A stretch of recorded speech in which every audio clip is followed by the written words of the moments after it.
Hello viewers, welcome back to my channel C for coding. আজকে discuss করব CSE এবং CSE with specialisation এই দুটোর মধ্যে ডিফারেন্স কোথায়। অনেকে জিজ্ঞেস করেছে সিএসই নেওয়া বেটার না CSE with specialisation better. Basically কলেজগুলো সিএসই উইথ স্পেশালাইজেশনের উপর বেশি ফোকাস করে এবং কলেজে যেতেই তোমাদের সিএসই উইথ স্পেশালাইজেশন নিয়ে পড়ার কথাই বারবার বলা হবে। তো বেসিকটা যদি তোমাদের ক্লিয়ার থাকে যে দুটোর মধ্যে ডিফারেন্স কোথায়, তাহলে তোমরা নিজেরাই ডিসিশন নিতে পারবে কোনটা নিয়ে পড়া বেটার। এবং আমি ফিউচার স্কোপ নিয়েও ডিসকাস করব, জব অপরচুনিটি নিয়েও বলবো কোনটাতে জব অপরচুনিটি বেশি এবং কোনটা নিয়ে পড়লে তোমাদের সুবিধে হবে, পুরো ডিসকাস করে দেবো, আমার ওপিনিয়ন শেয়ার করব, তারপর বাকিটা তোমাদের ডিসিশন, তোমরা কি নিয়ে এগোবে। সো পুরো ভিডিওটা মন দিয়ে দেখো, ভালো লাগলে অবশ্যই শেয়ার করে দেবে। তোমারও যেমন প্রয়োজন আর একজনেরও প্রয়োজন, অনেকেই হয়তো জানতে চাইছে, হয়তো প্রপার কোনো ভিডিও পাচ্ছে না, তার জন্য শেয়ার করতে ভুলবে না। সো দেরি না করে আজকে মেন টপিকে এসো।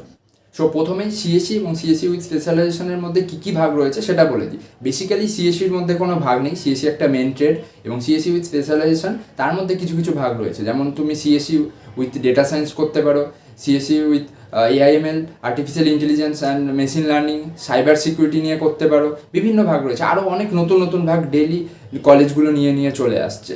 তো মেন যেটা পার্ট বলি, সিএসিতে এই সব সাবজেক্টগুলোই পড়ানো হয় এবং সিএসি সেই সাবজেক্টগুলোর মধ্যে কিছু কিছু সাবজেক্টকে নিয়ে সিএসি উইথ স্পেশালাইজেশন করে দেওয়া হয়েছে। তো বেসিক্যালি মেন রিজন সবাই যেটা জানতে চেয়েছে যে এর মধ্যে ভাগ কোথায়, তো ভাগ কোথায় বলার আগে আমি বলে দিই কেন এসেছে এই স্পেশালাইজেশনটা। অ্যাকচুয়ালি প্রত্যেকটা কলেজে একটা নির্দিষ্ট লিমিট থাকে স্টুডেন্ট নেওয়ার জন্য, লাইক 120 স্টুডেন্টস হতে পারে সিএসির জন্য, বা প্রত্যেকটা আলাদা আলাদা ট্রেডের জন্য, তার বেশি স্টুডেন্ট অ্যাডমিশন নিতে পারবে না।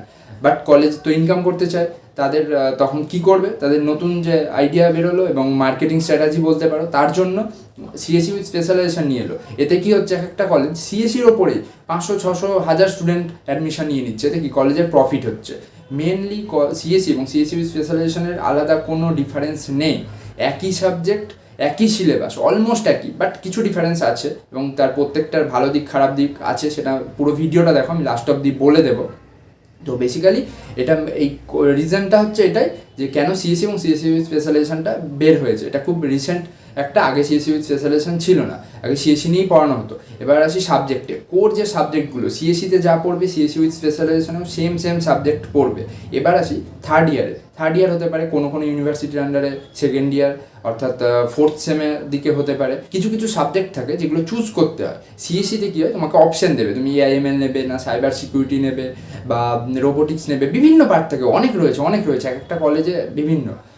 তো সে জিনিসটা চুজ করতে পারবে। বাট সিএসি উইথ স্পেশালাইজেশনে কি অলরেডি সেই সাবজেক্টটা তুমি প্রথমেই চুজ করে নিচ্ছ যে আমি পরে গিয়ে সিএসডিএস মানে computer science with data science, মানে ডেটা সায়েন্স নিয়ে তুমি করবে, বা কম্পিউটার সায়েন্স তুমি রোবোটিক্স নিয়ে করবে, বা কম্পিউটার সায়েন্স তুমি এআইএমএল নিয়ে করবে, সেটা কি তুমি আগেই চুজ করে নিয়ে এগোচ্ছ।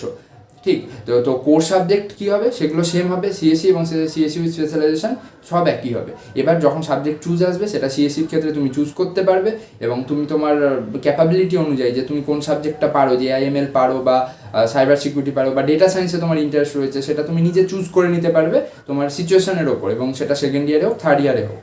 আর সিএসি উইথ স্পেশালাইজেশনে অলরেডি সেটা চুজ করে থাকবে এবং সামনে সেটা নিয়েই পড়তে হবে। এবার আসি যে স্পেশালাইজেশন যারা করছে তারা বেশি পড়বে সাবজেক্টটা নিয়ে, আর সিএসিরা কি কম পড়বে, এমনটা নয়। সিএসিদের প্রত্যেকটা টপিককেই পড়ানো হবে, 6 মাস করে এক একটা সেমিস্টারে সব সাবজেক্ট রয়েছে। সিএসিতে প্রায় 50+ সাবজেক্ট রয়েছে, সিএসি উইথ স্পেশালাইজেশনও রয়েছে। বাট সেখানে কি হয়েছে, যত যাবে থার্ড ইয়ার ফোর্থ ইয়ারে যাবে, অপশান চুজের বদলে তোমাদের পার্টিকুলার যে জিনিসটা চুজ করেছো আগে, সেটা নিয়েই তোমাকে একটু ডেপথে নিয়ে যাওয়া হবে, বেশি নয়, একটু ডেপথে যাবে। ঠিক বোঝাতে পারলাম? তাহলে আলটিমেটলি সেরকম ডিফারেন্স নেই, একই রয়েছে। একজন যারা স্পেশালাইজেশন করবে তারা সাবজেক্টটা নিয়ে একটু ডেপথে যাবে, আর যারা সিএসি নিয়ে পড়বে তারা সেই সাবজেক্ট তো থাকছে, তার সাথে সাথে আরও কিছু কিছু সাবজেক্ট জানার সুযোগ পাবে। এবার দেখো বেনিফিট কোনটা নিয়ে পড়লে ভালো। এবার আমি ফিউচারটা বলি, আমার ওপিনিয়নটা শেয়ার করছি। ধরো সিএসি নিয়ে পড়ছো, তোমার কাছে প্রত্যেকটা অপশান খোলা থাকবে, কারণ তোমার সিএসিতে প্রত্যেকটা সাবজেক্ট পড়ানো হবে, এআইএমএল থাকবে, সাইবার সিকিউরিটি থাকবে, ডেটা সায়েন্স থাকবে, কম্পিউটিং থাকবে, আরও অনেক কিছু থাকবে। বাট যখন তুমি স্পেশালাইজেশন নিয়ে নেবে, তখন তোমাকে সেই টপিকটা নিয়েই সামনে পড়তে হবে। তুমি চেঞ্জ করতে পারো, হয়তো যখন হায়ার স্টাডি করবে তখন চেঞ্জ করতে পারো, বাট যখন সে কোনো একটা টপিকের ডেপথে যাবে, টাইম দেবে, তখন চেঞ্জ করাটা টাফ হবে।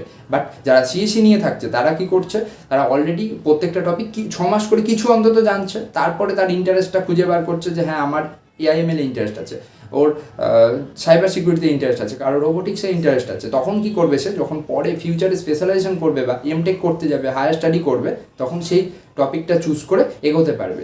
আর তুমি যদি আগেই কোনো একটা পার্টিকুলার টপিক চুজ করে নাও, যদি তোমার পোটেন্সিয়াল থাকে বা তুমি জেনে থাকো পারবা বা ইন্টারেস্ট আছে, তাহলে ওকে।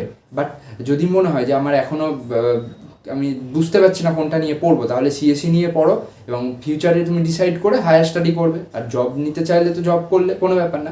এবার আসি প্লেসমেন্টে। অনেকে বলেছে সিএসসি উইথ স্পেশালাইজেশন তারা প্লেসমেন্টে বেশি অফার পায় বা তাদের ক্রেজটা বেশি রয়েছে। এমনটা নয়, সিএসসিদের বেশি ক্রেজ রয়েছে।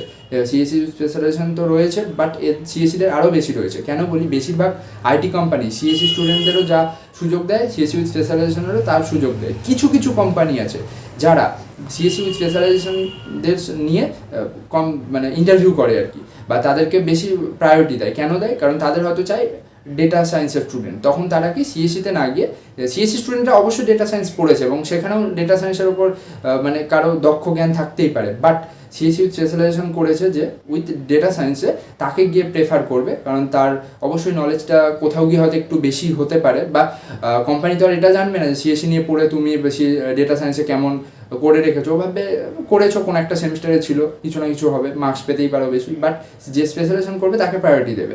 আর যখন দেখবে বেশিরভাগ কোম্পানি সিএসসিটাকে বেশি প্রায়োরিটি দিচ্ছে, কারণ তারা অলরেডি সব কাজই জানা থাকে, মানে অলমোস্ট প্রত্যেকটা সাবজেক্টের ওপর তাদের টাচ থাকে, তাই কোম্পানি চাইলেই যে কোনো কাজ করিয়ে নিতে পারবে, যার স্কিল রয়েছে সে সবকটা কাজই করে দেবে। ঠিক, তো সিএসসি যেমন প্রায়োরিটি পায়, বেশি পায়, স্পেশালাইজেশন একটু পায় অবশ্যই বেশি, বাট কোথাও গিয়ে কম পায়। আর আরেকটা জিনিস, যারা স্পেশালাইজেশন করবে তারা যখন সিএসসির অন্যান্য সাবজেক্টে বা অন্যান্য ট্রেডের ওপর যখন চাইবে কোম্পানি, তখন কিন্তু তারা অ্যাপ্লাই করতে পারবে না, বা অ্যাপ্লাই করলেও তোমরা গিয়ে ইন্টারভিউ ক্র্যাক করতে পারবে না। কেন পারবে না? কারণ তুমি স্পেশালাইজেশন করেছো কোনো একটা নির্দিষ্ট সাবজেক্টের ওপর, এআইএমএল এর ওপর করেছো, কোনো কোম্পানি চাইছে ডেটা সায়েন্সের ওপর স্টুডেন্ট, তখন তুমি এআইএমএল নিয়ে পড়েছো, ডেটা সায়েন্সের জন্য গিয়ে অ্যাপ্লাই করতে পারবে না। ঠিক, তো সেই কারণেই কিছু কিছু অ্যাডভান্টেজও রয়েছে, ডিসঅ্যাডভান্টেজও রয়েছে। বাট সিএসসি নিয়ে পড়লে তোমার চারিদিকের স্কোপটা থাকছে, তুমি যে কোনো দিকে যেতে পারবে, বা তোমার যদি কোনো টপিক ভালো লাগছে সেটা নিয়ে নিজেই তুমি ডেপথে চলে গেলে, অ্যাপ্লাই করলে, ইজিলি ইন্টারভিউ ক্র্যাক করতে পারলে অবশ্যই জব পেয়ে যাবে। বাট স্পেশালাইজেশন করলে কিছু কিছু ক্ষেত্রে তোমার বাউন্ডারি হয়ে যাচ্ছে, যে আর তুমি তার বাইরে যেতে পারবে না। আর সিএসসি করলে তোমার সব দিক খোলা থাকছে, হয়তো তুমি কোনো সাবজেক্টে ডেপথে যাচ্ছ না, বাট খোলা থাকছে, চাইলে নিজে করে নিতে পারো বা হায়ার স্টাডিটা করে নিতে পারো। এই হচ্ছে বেসিক ডিফারেন্স। তো প্লেসমেন্ট নিয়েও আমি বলে দিলাম যে কোনটার স্কোপ রয়েছে। আর যদি বলা হয় যে পড়াশোনা কেমন, তাহলে দুটোর অলমোস্ট সেম, যেটা বললাম 90% সেম। যারা স্পেশালাইজেশন করবে একটু ডেপথে যাবে, আর যারা সিএসসি নিয়ে পড়বে তাদের অপশন হাতে অনেক কিছু থাকে, বিভিন্ন সাবজেক্ট চুজ করতে পারি, ইলেকটিভ অনেক সাবজেক্ট থাকে, চুজ করে নেয় নিজেরা। তো এই হচ্ছে বেসিক ডিফারেন্স। বাকিটা তোমাদের ওপর, তোমরা কীভাবে এগোবে, যেটাই করবে ভেবেচিন্তে করবে। কোনো ডাউট থাকলে কমেন্ট করো, আর বলে দেবো আমার যতটা জানা থাকবে। তবে একটা জিনিস মাথায় রাখবে, কলেজে অ্যাডমিশন নেওয়ার সময় তোমাকে অনেকভাবে অনেক কিছুতে কনভিন্স করানোর চেষ্টা করা হবে, বাট নিজে যেটা ডিসিশন নেবে সেটা নিয়ে এগোবে। এমন নয় যে আজকের ভিডিওটা দেখে তুমি সিএসসি নিয়ে পড়বে ভেবে সিএসসি উইথ স্পেশালাইজেশনে চলে গেলে, বা সিএসসি উইথ স্পেশালাইজেশন নিয়ে পড়বে ভেবেছিলে সিএসসিতে চলে এলে, এমনটা নয়। নিজে ভেবে দেখবে, নিজের পোটেন্সিয়ালটা বের করবে। কোনোদিন জোর করে ইঞ্জিনিয়ারিং পড়ানো যায় না। ইঞ্জিনিয়ারিং একটা টপমোস্ট ডিগ্রি বলা যেতে পারে ইঞ্জিনিয়ার যারা হয়, তো খুব একটাও ইজি নয়। কোনোটাই ইজি নয়, যেটা ইজি ওটা ইজি এমনটা নয়, কোনোটাই ইজি নয়। প্রত্যেকটা সাবজেক্টেই পড়তে হবে, হার্ডওয়ার্ক করতেই হবে, নাহলে জব পাবে না। স্কিল থাকতে হবে, পড়ে নিলে স্কিল নেই কোনো দিনও জব পাবে না। তো এই হচ্ছে ব্যাপার। আর একটা জিনিস, যদি তোমরা সিএসসি এবং ইসির মধ্যে ডাউট থেকে থাকে তোমাদের, তাহলে আমার প্রিভিয়াস ভিডিওটা দেখে নাও, আই বাটনে লিঙ্ক পেয়ে যাবে, আমি দিয়ে দিয়েছি। প্লাস যদি সিএসসির সিলেবাস জানতে চাও কী কী রয়েছে, তাহলে দেখে নিতে পারো। আমি প্রিভিয়াস দুটো ভিডিও আগেই বলেছি, সিএসসির সিলেবাস ডিসকাস করেছি, ইসি ডিসকাস করে দিয়েছি। এবং আরেকটা জিনিস মাথায় রাখবে, সিএসসি এবং আইটি এই দুটো অলমোস্ট সেম। তোমরা যদি চাও কমেন্ট করো সিএসসি এবং আইটির মধ্যে ডিফারেন্স, তাহলে আমি তার ভিডিওটাও বানিয়ে দেবো। ঠিক, সো আজকের ভিডিওটা যদি ভালো লেগে থাকে শেয়ার করতে ভুলবে না। তোমাদের লাইফে যদি একটু ভ্যালু অ্যাড করে থাকি, সাবস্ক্রাইব করে বেল বাটনটা অন করে দেবে। তো থ্যাঙ্কস ফর ওয়াচিং।